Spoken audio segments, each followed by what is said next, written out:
Hello and good evening. Thanks for joining us. I'm Shuhaida Arifin and you're watching News at 10. Our headlines tonight. Malaysia welcomes more investment in digital economy from China. Mechanism for targeted fuel subsidy system is holistic solution.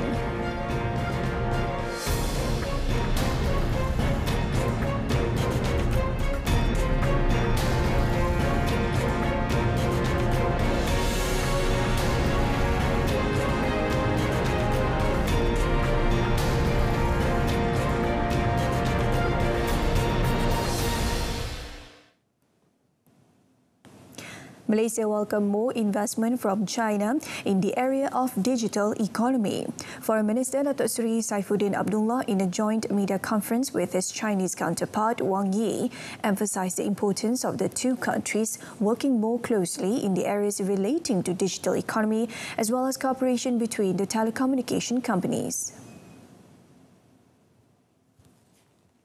I have also impressed upon His Excellency that we take digital economy as premium, as the way forward to rebuild our economy and also to sustain our future growth. And it is very important that I think we work more closely together between the telecommunication companies and other areas relating to digital economy. Describing the meeting as very warm and fruitful, Datuk Seri Saifuddin noted that the next year will mark the 10th anniversary of the two countries' Comprehensive Strategic Partnership (CSP), and both sides agreed to commemorate the important milestone. They also discussed the Belt and Road Initiative (BRI), the two countries' Twin Parks project, the East Coast Rail Link ECRL project, and the Automotive High-Tech Valley Corporation. Earlier, Datuk Seri Saifuddin and Wang witnessed the handover document between China Meteorological Administration and Malaysia Meteorological Department on CMA-CAST, a system that uses Chinese satellite digital video broadcast technology to transmit meteorological data, and the signing of Memorandum of Understanding between Hunan Broadcasting System and Media Prima Omnia Sendirian Berhad.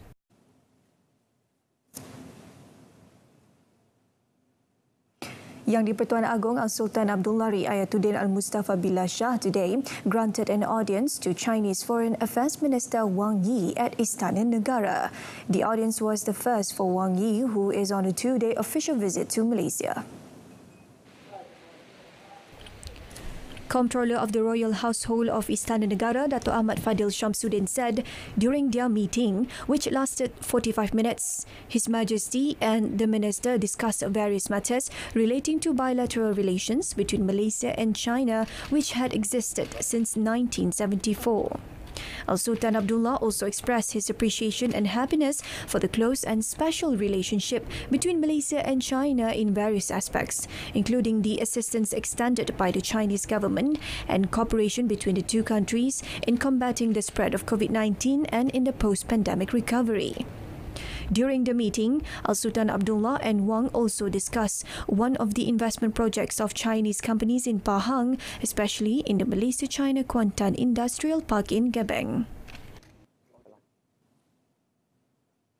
In a meeting with Prime Minister Datuk Seri Ismail Sabri Yaakob, Wang Yi once again reiterated China's commitment to strengthen bilateral relationship with Malaysia, covering efforts to handle global challenges such as inflation and food security.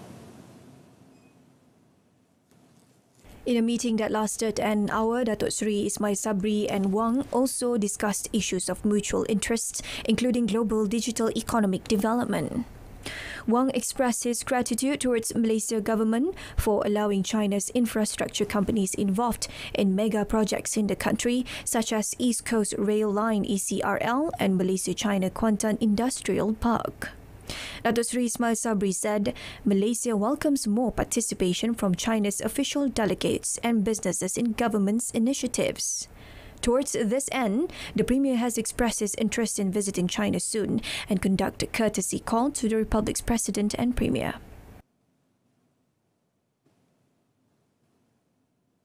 On another note, Sultan Abdullah presented letters of appointment to 4 new Malaysian heads of missions at Istana Negara.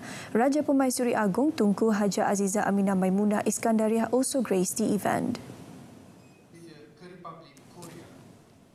The newly appointed heads of missions were Malaysian Ambassador to South Korea, Datuk Lim J. Jin, Malaysian Ambassador to Japan, Shahril Effendi Abdul Ghani, Malaysian Ambassador to Saudi Arabia, Datuk Wan Zaidi Wan Abdullah, and Malaysian Ambassador to Iran, Khairi Omar. Also present were Deputy Foreign Minister, Datuk Kamaruddin Jaafar, and Foreign Ministry Secretary General, Datuk Amran Muhammad Zain. Bilateral ties between Malaysia and Turkey will continue to expand, especially in the trading sector and commodities exports. Minister of Plantation Industries and Commodities, Datuk Zuraida Kamaruddin, said the recent visit by Prime Minister Datuk Sri Ismail Sabri Yaakob to the country also forged a stronger relationship between businesses communities in both countries. The visit also boosted Turkey's confidence towards Malaysia palm oil quality. In a release statement, Datuk Zuraida added that several MOUs were inked during the Premier's visit that uphold efforts to increase Malaysia's commodities exports in line with a trading mission to Turkey, which was led by herself in March. Turkey remains as Malaysia's important market, with last year alone, trading of commodities between the two countries reached 6.02 billion ringgit and export valued at 5.99 billion ringgit. Exports of country's agri-commodity products to Turkey increased by 49.5% from 4.01 billion ringgit in 2020. 4 major agri-commodity products exported to Turkey are palm oil-based product, followed by rubber, cocoa and timber.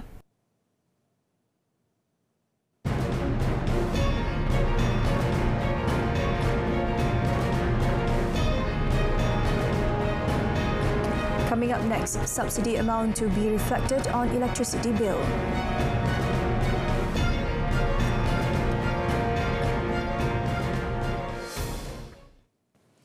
Finance Minister Tengku Datuk Seri Zafrul Tunku Abdul Aziz reiterated that the mechanism for a targeted fuel subsidy system would be a holistic solution to ensure the execution is seamless. He said the government is in the process of selecting the mechanism and will be presented to the Cabinet soon. As I said before, the T20 subsidy should not be that big, right? I mean, we are subsidizing 15 billion to the T20. I think that we need to review that. But to do that, we also must ensure that whatever platform that we use, it could be even platforms that we use so that people have a choice. It does not, the poor, the B40 or even the M40 is not missed out. He said the implementation depends on the Cabinet and the Prime Minister, adding that the Ministry will ensure to have the right solution and work together closely with the Ministry of Domestic Trade and Consumer Affairs. Previously, the government had estimated the subsidies for this year will reach 77.7 billion ringgit, meaning that the fuel subsidy will reach 30 billion ringgit. Meanwhile, the government is very optimistic that Malaysia will continue to record a positive growth this year due to the country's diversified economy based on recent positive data from reputable international agencies. Tengku Datuk Seri Zafrul said that the data showed that Malaysia's GDP growth forecast of between 5.3% and 6.3% in 2022 is still on track. If you look at U.S. economy, there's a global economy, it's under pressure, and based on analyst estimate, we have looked at, the second quarter is quite bad, right, in the global economy. If we look at China as well, China may also be affected, right? So for Malaysia, we have seen our second quarter numbers, preliminary numbers. It's a strong second quarter growth, and third quarter we feel that the momentum will continue to be a growth for Malaysia. But you have to remember the base effect, right, of last year's third quarter. met after the launch of the Lindung Insurance and Takaful facility in Kuala Lumpur. He said although the growth figures by sectors were seen to be uneven, certain sectors such as palm oil, oil and gas, and manufacturing were doing well so far. Furthermore, he said the government, through fiscal policy, will have to play the role to ensure that the economy is on track. Tengku Datuk Seri Zafrul said, however, Malaysia, together with other countries, will have to be prepared for any eventualities, including a global recession. Starting next month, the electricity subsidy amount bear by the government will be reflected on the consumer's utility bill. According to Minister of Energy and Natural Resources, Datuk Seri Taqiyuddin Hassan, the bill will display the subsidised amount according to consumers' usage. Mulai bulan depan ni, bil ini akan tulis. Okey, kalau kata dia pakai 300 kilowatt jam, berapa subsidi dia tertulis di situ. Elektrik ni hanya dibayar mengikut keperluan saja, malahan ada subsidi pula oleh kerajaan. Last month, Prime Minister Datuk Seri Ismail Sabri Yaakob announced that the electricity and water tariff in Peninsular Malaysia remains. The government is accommodating a total of 5.8 billion ringgit in subsidy for water and electricity tariff, despite the increase in cost for fuel and other generator costs. The Employees Provident Fund EPF today launched the Lindung platform under the Members Protection Plan to facilitate the purchase of insurance and takaful products. It consists of life and critical illness protection at an affordable premium from Account 2, with the protection offerings available to EPF members with immediate effect.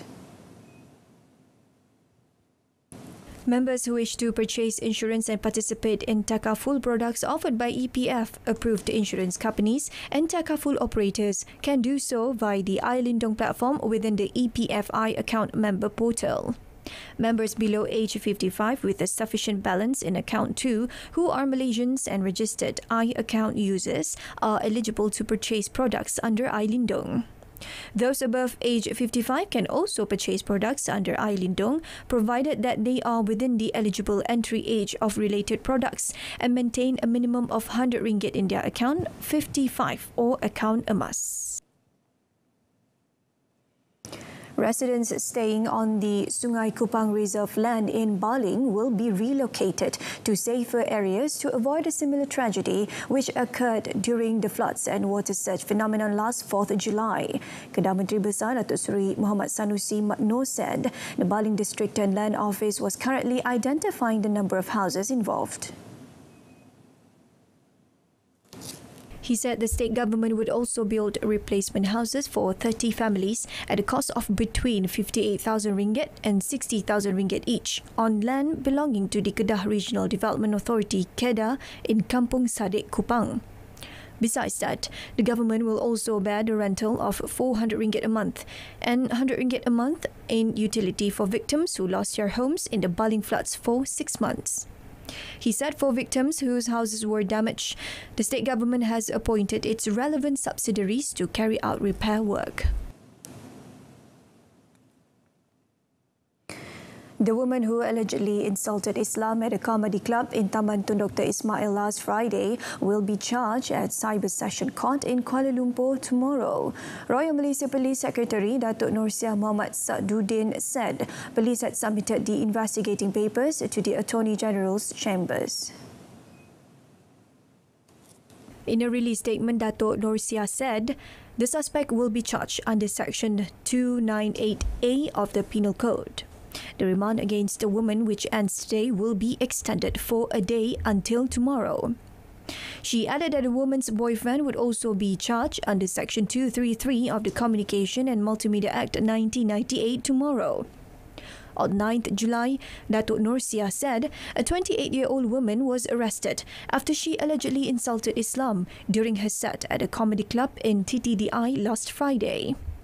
Investigations on the case was open under Section 298A of the Penal Code and Section 233 of the Communication and Multimedia Act 1998. In the incident, the woman who was wearing a tudung allegedly made degrading religious remarks and took off her baju kurung during her open mic routine on stage to reveal herself in a skimpy outfit, followed by cheering and laughter from the crowd.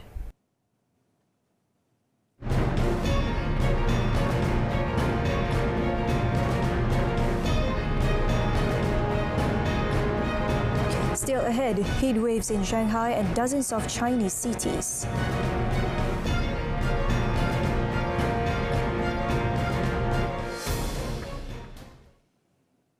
China's commercial capital of Shanghai and dozens of other Chinese cities are baked in scorching temperatures as unusually hot weather boggled roads, popped roof tiles, and drove people to seek the cool in raid shelters underground.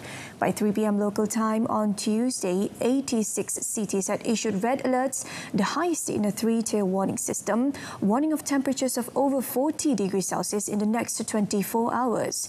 Construction and other outdoor work are to be halted. Officials in Shanghai declared an orange alert, the second highest on its 3-tier heatwave warning system, forecasting temperatures in excess of 37 degrees Celsius. Shanghai, which is still fighting sporadic outbreaks of COVID-19, told its population of 25 million to prepare for hot weather this week after issuing its first red alert in 5 years on Sunday. Since record-keeping began in 1873, Shanghai has had just 15 days of temperatures exceeding 40 degrees. Vendors reported surging sales of ice cream, melons, and crayfish chilled in liquor, a popular summertime dish. China is facing a summer of contrasts this year, with heat waves and heavy rainfall taking turns to wreak havoc across the country.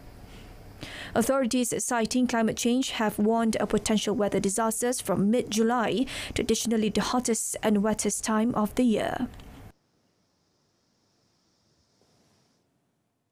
All COVID patients under home quarantine in Hong Kong will be mandated to wear a tracking wristband starting Friday. The move comes as the government mulls introducing the health code system as used on the mainland and in Macau. Taking effect yellow. With the MERS 999 application system, getting emergency assistance is now easier. Save Me 999 Police connects the Malaysian public to the police. Save Me 999 Deaf for those with hearing or speech impairments. And Save Me 999 Blind for those with visual impairments. Download now for free on your smartphones. MERS 999 and applications make emergency calls easier.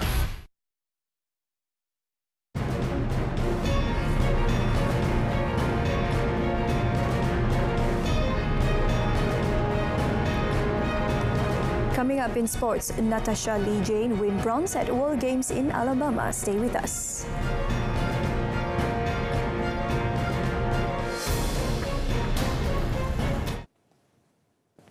Malaysia's women's bowling doubles pair, Natasha Muhammad Roslan, Sin Lee Jane, successfully ensured that the national team did not come home empty-handed when they clinched the bronze medal in the women's doubles event at the 2022 World Games in Alabama in the United States on Monday.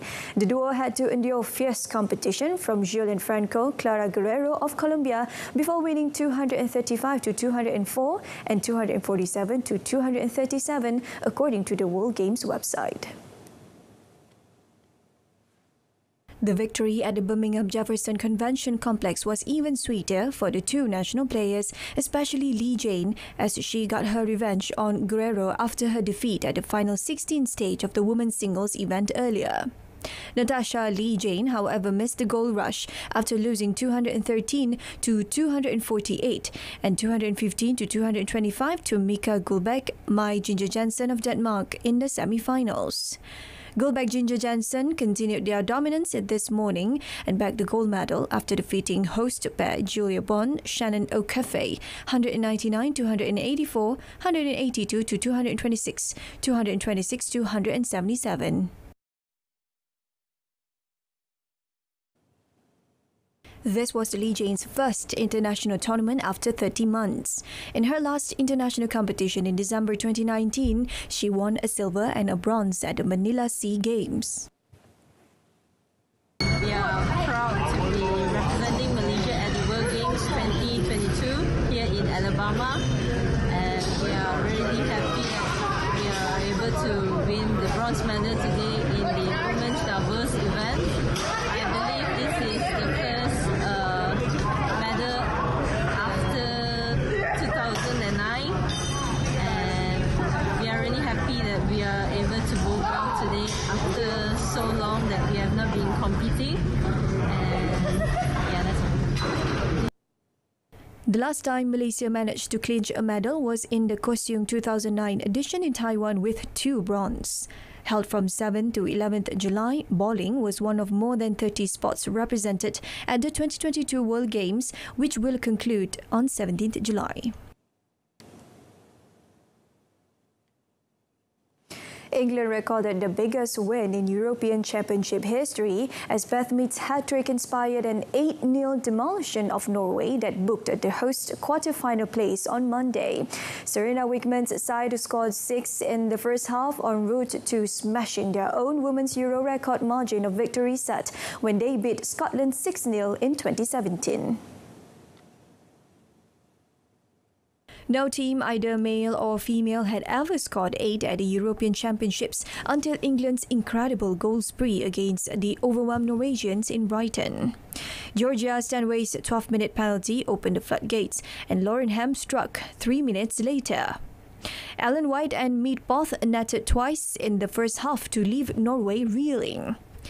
After the interval, Alessia Rosso bagged the record-breaking 7th goal, and Mead completed her hat-trick to cap an astonishing performance from the Lionesses. England's win guaranteed they will finish top of Group A with 1 match still to play. Wales captain Gareth Bale said his jump to Major League Soccer gives him the best chance to play in the 2024 European Championship and maybe even the 2026 World Cup. The long-time Real Madrid and Tottenham star winger was introduced Monday after his first workout as a member of Los Angeles FC, where he is signed throughout 2023 but hoping for a much longer stay. 5-time UEFA Champions League winner Bale made it clear his MLS journey is not planned as a stopover on the way to retirement. Bale is the second high-profile international signing for the club after Italian defender Giorgio Chiellini joined the club from Juventus. Bale, who turns 33 on Saturday, sees MLS as his best path to playing for Wales beyond this year's Qatar World Cup, the nation's first in 64 years. His goal is playing in Euro 2024, and he has an eye on the 2026 World Cup that will be co-hosted by the United States with Mexico and Canada. Bale said he was excited to join the project, and he said he was delighted to have received a very warm welcome in LA. The Welsh international said he felt the standard in Major League Soccer was rising fast, adding he felt Europeans had an outdated impression of the league's standards.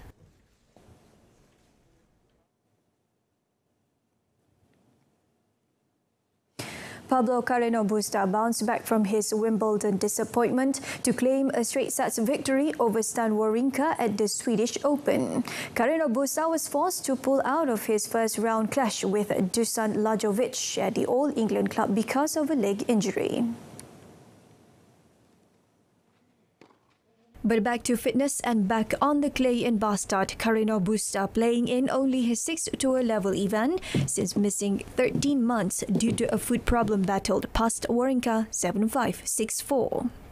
Carreno Busta has endured a tough run on the clay of late, going 1-4 on the surface since reaching the final at the Barcelona Open Bank Sabadell in April. Yet despite Wawrinka firing 10 aces and winning 90% of points behind his first serve to keep the Spaniard under pressure in Sweden, Carreno Busta was clinical in converting 2 of his 6 breakpoint opportunities to triumph in 1 hour 24 minutes. This is Carreno Busta's maiden ATP head-to-head victory against Wawrinka, whose 3 previous triumphs against the Spaniard included a semi-final victory at the 2017 BNP Paribas Open in Indian Wells.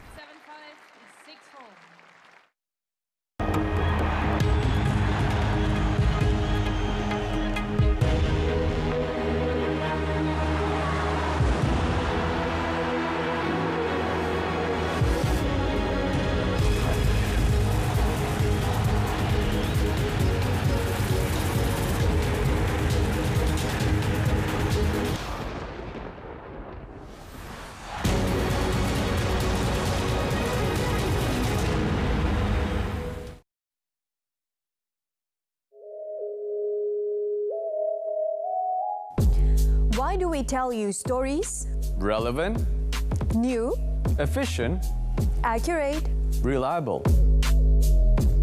We bring you extraordinary stories from around the world, from politicians, bankers, and even your favorite celebrities.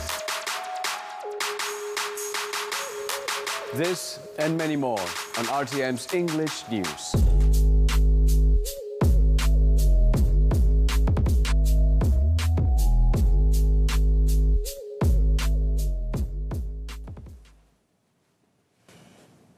All right, that's it from us this evening. In our top story, mechanism for targeted fuel subsidy system is a holistic solution. Join us for updates at noon at 12:30 tomorrow. I'm Julai. Thank you for watching.